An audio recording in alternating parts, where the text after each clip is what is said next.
Bonsoir Patricia. Le métier de wedding planner a-t-il toujours le vent en poupe? Parce qu'il a vraiment émergé, après 2010? Il a vraiment émergé après 2010 et bon, il a été très compliqué pendant les 2 dernières années, avec le Covid évidemment, comme vous vous en doutez. Mais oui, c'est un métier qui est vraiment en poupe en termes de tout ce qui est organisation de mariage et d'événements en ce moment. On a beaucoup de chance d'avoir, une reprise, très intense. Les réseaux sociaux, jouent-ils un rôle majeur en la matière? Car les couples cherchent toujours, le décor parfait, l'idée parfaite, l'instagrammable, comme on a coutume de dire maintenant. C'est un petit coup de pouce, ces réseaux sociaux? C'est même un énorme coup de pouce parce qu'il y a énormément de couples qui s'inspirent de différents mariages, de personnes qu'ils connaissent ou qui ne connaissent pas spécialement, parce qu'à travers les réseaux sociaux, ils peuvent rechercher des décors qui ressemblent à ce qu'ils souhaitent. Et bien souvent, on a recours à ce qu'on appelle des mood boards, ce qui va nous donner une inspiration de la tendance qu'ils souhaitent donner à leur événement ou à leur mariage. Alors, vous nous l'avez dit, la reprise est là. Est-ce qu'en cet été 2022, vous devez faire face à une très forte demande, presque, qui vous submerge en raison peut-être de reports dus aux 2 années Covid? Il y a des reports, certes, il y a des nouvelles demandes. Après, il faut essayer toujours de trouver la place dans les agendas parce qu'effectivement, il y a beaucoup de choses qui se bousculent et il faut qu'on arrive à aligner les lieux, les prestataires, les dates de disponibilité des mariés, des invités, etc. Donc, c'est un bon casse-tête. Donc voilà, on apprend à jongler avec tout ça et on essaye de trouver les dates qui correspondent à tout le monde. Alors, j'ai lu que certains maintenant, et hors tradition religieuse, se mariaient même les jours de semaine, hein. On abandonne le samedi pour être sûr de trouver le bon jour et les disponibilités. Comme tous les plannings se remplissent de manière assez conséquente, et on revient à une anticipation maximale pour essayer d'avoir le lieu le week-end, parce que, comme vous vous en doutez, c'est plus facile de regrouper ses familles, ses amis lorsque les personnes voyagent, de le faire en week-end plutôt que la semaine.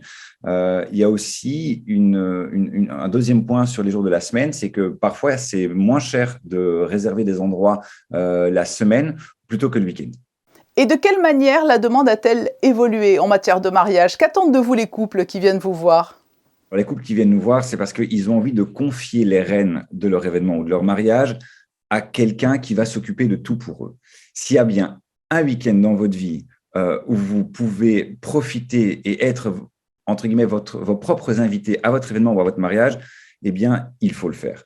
Et donc, on dessine ensemble les grandes tendances, les lignes que les clients souhaitent. Et après ça, on va travailler avec eux en amont pendant toute la période qui précède le mariage pour avoir dans nos mains exactement ce qu'ils souhaitent. Et alors justement, quel est votre conseil? Lorsque l'on décide de se marier, il faut préparer un mariage combien de temps à l'avance?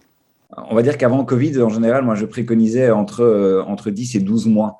Parce que forcément, les mariages qu'on organise sont des mariages d'une certaine ampleur avec un certain nombre de personnes. On a des clients qui ont déjà réservé leur mariage, c'était en mars 2022 pour l'été 2023.